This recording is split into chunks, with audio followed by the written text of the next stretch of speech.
Phone tapping కేసులో కేసీఆర్ మాజీ OSD Rajasekhar Reddy విచారణ ముగిసింది. 2 గంటల పాటు విచారణ జరిపి స్టేట్మెంట్ ని రికార్డ్ చేశారు. గత ఏడాది మార్చిలో అప్పటి టాస్క్ ఫోర్స్ డీసీపీ రాధాకిషన్ రావు స్టేట్మెంట్ ఆధారంగా దర్యాప్తును ముమ్మరం చేశారు. రాధాకిషన్ రావు వాంగ్మూలంలో అప్పటి సీఎం కేసీఆర్ పేరును ప్రస్తావించారు. కేసీఆర్ కుటుంబం సభ్యులు పార్టీలో సన్నిహితుల వ్యవహారాలు చక్కబెట్టేందుకు తాము పనిచేశామని గతంలో స్టేట్మెంట్ ఇచ్చారు.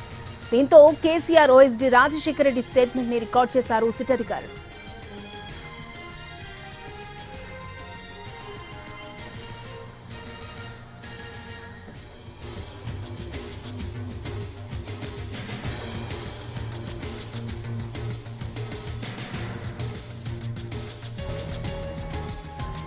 ఫోన్ ట్యాపింగ్ కేసులో కేసీఆర్ మాజీ ఓఎస్డీ రాజశేఖర్ రెడ్డి విచారణ ముగిసింది. మరిన్ని అప్డేట్స్ అందించడానికి జూబ్లీహిల్స్ నుంచి మా ప్రతినిధి కిరణ్ మనకి లైవ్ లో అందుబాటులో ఉన్నారు. కిరణ్, అక్షయ, ఫోన్ ట్యాపింగ్ కేసులో కీలక పరిణామం చోటు చేసుకుంది. గత ప్రభుత్వ మాజీ ముఖ్యమంత్రి కేసీఆర్ ఓఎస్డీ రాజశేఖర్ రెడ్డిని ఫోన్ ట్యాపింగ్ కేసులో సిట్ అధికారులు 2 గంటల పాటు విచారించారు. జూబ్లీహిల్స్ పోలీస్ స్టేషన్లోని సిట్ ఆఫీస్లో ఏసీపీ నేతృత్వంలో 2 గంటల పాటు కేసీఆర్ ఓఎస్డీ మాజీ ఓఎస్డీ ఎవరైతున్నారు రాజశేఖర్ రెడ్డిని విచారించి అతని నుంచి స్టేట్మెంట్ రికార్డ్ చేశారు.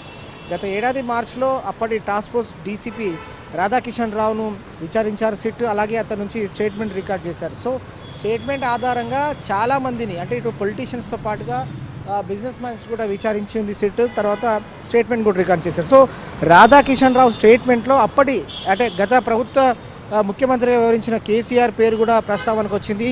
తర్వాత అతని, అంటే ఓఎస్డీగా పనిచేసిన రాజశేఖర్ రెడ్డిని కూడా విచారించడం అనేది ప్రస్తుతం కలకలం రేపుతుందని చెప్పొచ్చు. కేసీఆర్ కుటుంబ సభ్యులు పార్టీలో సన్నిహితులు వ్యవహారాలు చక్కబెట్టేందుకే తాము సిట్, అంటే ఈ ఫోన్ ట్యాపింగ్ వ్యవహారం అంతా కూడా దగ్గర చూసుకున్నామన్నట్టుగా రాధాకిషన్ రావు కూడా స్టేట్మెంట్ ఇచ్చారు. సో దీంతో కేసీఆర్ ఓఎస్డీ రాజశేఖర్ రెడ్డిని స్టేట్మెంట్ రికార్డ్ చేశారు సిట్.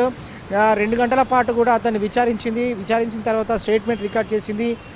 రాధాకిషన్ రావు గతంలో ప్రస్తావించడం, అంటే గత ప్రభుత్వ ముఖ్యమంత్రి కేసీఆర్ పేరు ప్రస్తావించడంతో పాటుగా ఇటు ఓఎస్డీ వ్యవహరించిన రాజశేఖర్ రెడ్డిని విచారించడం అనేది కీలక పరిణామం చోటు చేసుకుంది. విచారణ అనంతరం కొద్ది నిమిషాల క్రితమే రాజశేఖర్ రెడ్డి కూడా సిట్ కార్యాలయం నుంచి వెనుదిరిగారు.